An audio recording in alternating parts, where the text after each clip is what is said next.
Bismillahirrahmanirrahim. Assalamualaikum warahmatullahi wabarakatuh.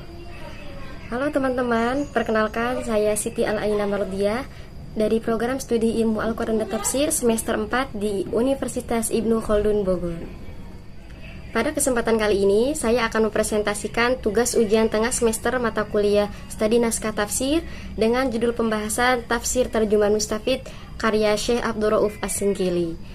Oke, dalam presentasi ini saya akan membahas beberapa hal, mulai dari biografi pengarang, latar belakang penulisan tafsirnya, bahkan sampai keunikan dari kitab tafsir tersebut.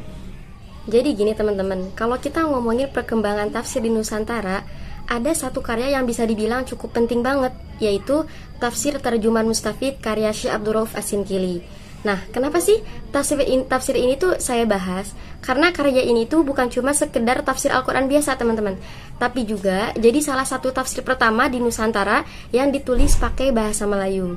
Jadi lebih dekat dan gampang dipahami oleh masyarakat saat itu. Nah, selain itu, tafsir ini juga muncul di tengah kondisi Aceh yang lagi punya banyak perbedaan pendapat soal agama, teman-teman.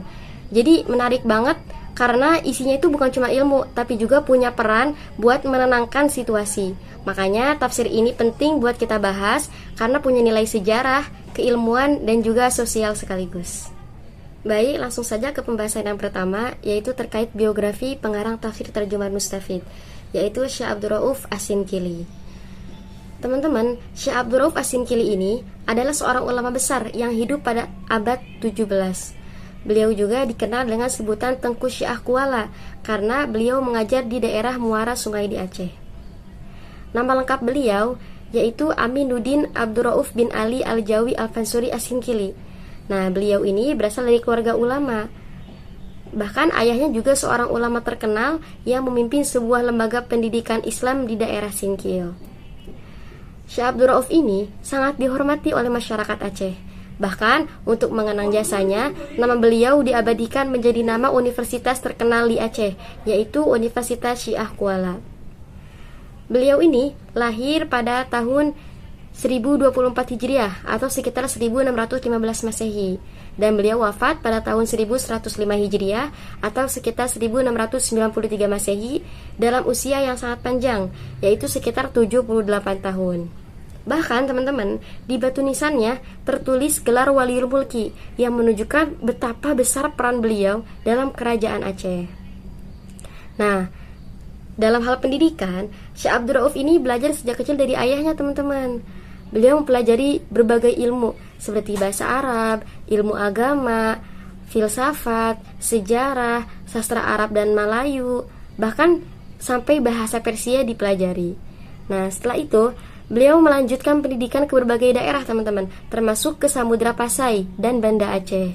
Kemudian, selain itu beliau juga pergi ke Timur Tengah untuk memperdalam ilmunya, yang mana perjalanan ini sangat luar biasa teman-teman, karena beliau ini belajar selama kurang lebih 19 tahun. Masya Allah ya teman-teman, lama banget 19 tahun di berbagai tempat, yaitu di Yaman, di Jeddah, di Mekah, di Madinah. Nah, di sana beliau itu belajar nggak cuma ilmu zohir aja teman-teman, nggak cuma ilmu syariat aja, tapi juga beliau itu belajar tentang ilmu batin atau ilmu tasawuf. Nah, yang mana beliau juga berguru kepada ulama besar seperti Syekh Ahmad Qasosi dan Syekh Ibrahim Al-Qurani. Nah, dari gurunya ini, beliau ini mempelajari tentang tarekat, dan setelah menyelesaikan pendidikan spiritualnya itu, beliau juga mendapatkan tanda kelulusan sebagai seorang guru tarekat, yang mana jadi beliau ini sudah diizinkan gitu untuk mengajarkan ilmu tersebut kepada orang lain. Nah teman-teman, dari perjalanan hidupnya beliau ini, kita bisa lihat bahwa Syekh Abdul Rauf ini adalah sosok ulama yang emang sangat tekun gitu dalam menuntut ilmu, baik ilmu agama maupun ilmu spiritual. Nah, beliau tidak hanya belajar dalam negeri aja teman-teman, tapi juga sampai ke Timur Tengah, dan akhirnya menjadi salah satu ulama besar yang berpengaruh di Nusantara. Nah, semoga kita juga bisa meneladani semangatnya beliau dalam mencari ilmu dan mengamalkannya ya. Amin. Oke, baik, selanjutnya kita bahas tentang latar belakang adanya tafsir terjemahan Mustafid ini. Teman-teman, jadi latar belakang adanya tafsir ini yaitu karena pengaruh ajaran Wahdatul Wujud di masyarakat Aceh pada saat itu, dan munculnya perdebatan teologis yang memicu konflik keras dan seruan kekerasan. Nah, jadi gini teman-teman, waktu itu Aceh itu lagi maju-majunya banget. Jadi pusat perdagangan sekaligus pusat ilmu agama Islam. Bahkan banyak ulama-ulama besar yang lahir di sana. Tapi di balik itu muncul ada satu perbedaan pendapat yang cukup besar tentang agama. Nah, ada satu ajaran namanya Wahdatul Wujud. Intinya, ajaran ini tuh ngajarin tentang hubungan manusia sama Tuhan dengan cara yang sangat dalam. Yang mana ajaran ini itu dibawa oleh seorang ulama sufi yang bernama Hamzah Fansuri, yang juga terkenal lewat syair-syairnya. Nah, terus ada juga muridnya Hamzah Fansuri ini namanya Syamsuddin As-Sumatrani yang ikut mengembangkan pemikiran tersebut. Nah, awalnya ajaran ini tuh dianggap biasa aja dalam dunia tasawuf. Tapi lama-lama mulai muncul orang-orang yang gak setuju teman-teman. Nah, kemudian datanglah ulama lain namanya Nuruddin Ar-Roniri. Nah, dia ini tipe yang tegas banget. Nah, menurut Nuruddin Ar-Roniri ini, ajaran Hamzah Fansuri itu bisa bikin orang salah paham, bahkan bisa dianggap nyimpang gitu. Nah, akhirnya terjadilah konflik besar. Bahkan sampai kitab-kitabnya Hamzah Fansuri itu dibakarin, pengikutnya dikejar. Nah, suasana kan jadi tegang banget, bahkan sampai ada pertumpahan darah. Nah, di tengah situasi yang ribut itu teman-teman, muncul satu tokoh lain. Nah, siapakah tokoh tersebut? Yaitu Abdul Rauf As-Sinkili. Nah, beliau ini tidak ikut memperkeruh keadaan gitu, tapi beliau ini lebih milih jalan yang lebih tenang. Beliau ini berpikir, kalau misalnya terus debat, masalah itu nggak akan selesai. Nah, jadi beliau ini bikin satu karya penting, yaitu Tafsir Tarjuman Mustafid. Nah, tujuannya tuh simple.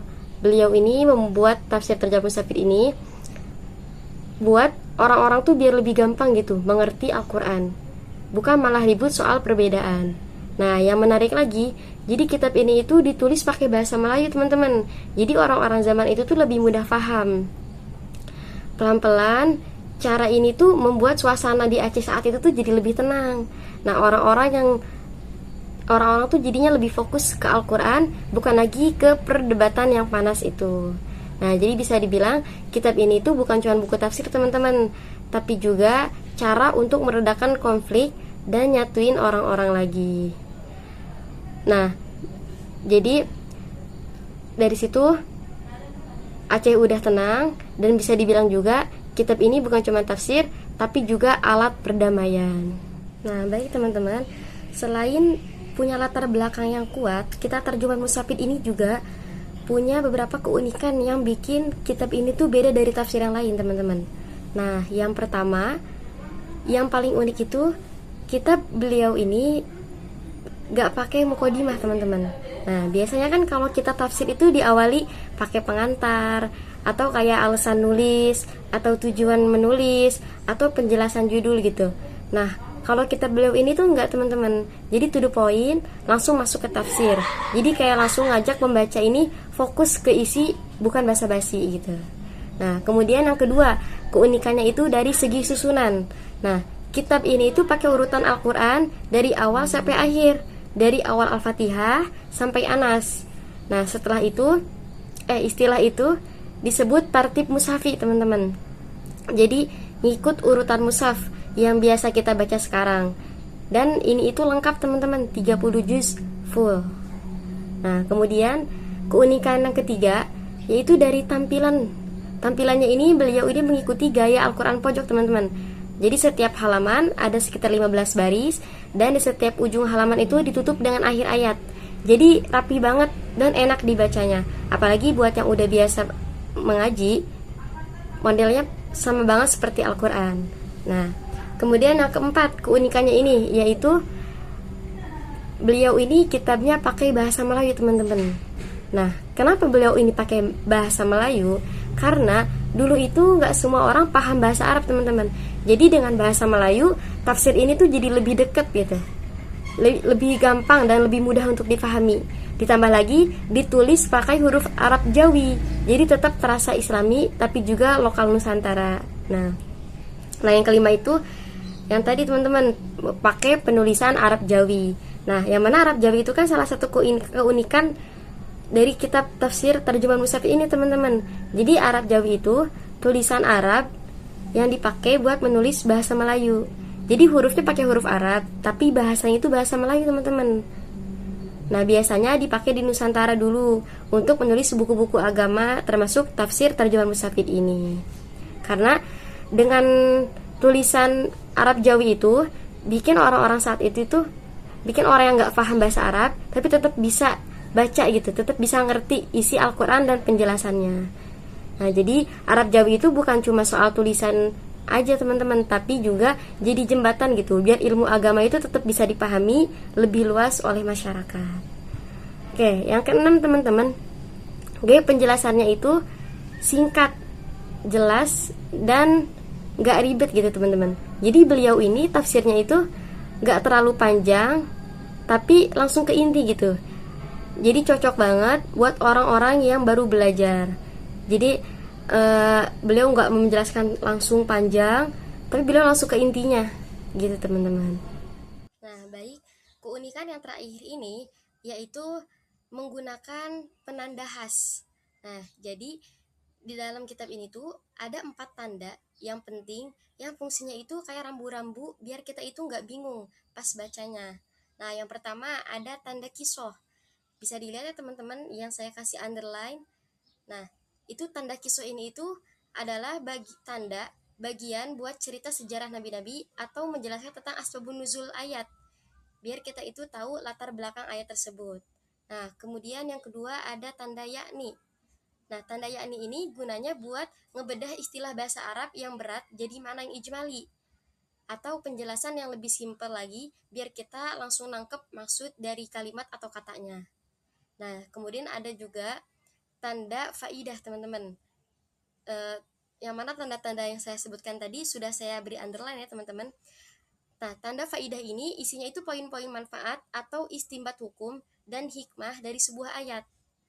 Nah, sebenarnya teman-teman, tadi kan saya sebutkan 4 ya. Cuman yang saya taruh di sini contohnya cuma 3. Jadi yang keempat ini ada namanya tanbih. Nah, tanbih ini fungsinya sebagai tanbihun atau peringatan supaya kita itu fokus nggak salah paham sama poin-poin yang ada dalam ayat itu. Nah, kenapa tanbih ini nggak saya taruh contohnya? Jadi saya belum menemukan tanda tanbih ini teman-teman dalam manuskrip kitab yang saya punya. Nah, menurut yang saya pelajari, jadi tanda tanbih ini dalam kitab Terjemahan Mustafid terdapat 7 tanda tanbih di kitab Terjemahan Mustafid. Nah, di antara yang 7 ini saya belum menemukan teman-teman contoh tanda tanbih ini langsung dalam kitabnya. Oke. Jadi teman-teman, tanda-tanda ini tuh bikin kita lebih gampang memahami tafsir Al-Qur'an secara sistematis gitu. Nah, yang mana kan tadi kisoh, tanda kisoh itu untuk menceritakan atau menjelaskan asbabun nuzulnya. Tanda yani itu buat memperjelas maksud ayat atau kalimat. Tanda faidah itu buat info penting, dan tanda tanbih itu buat peringatan.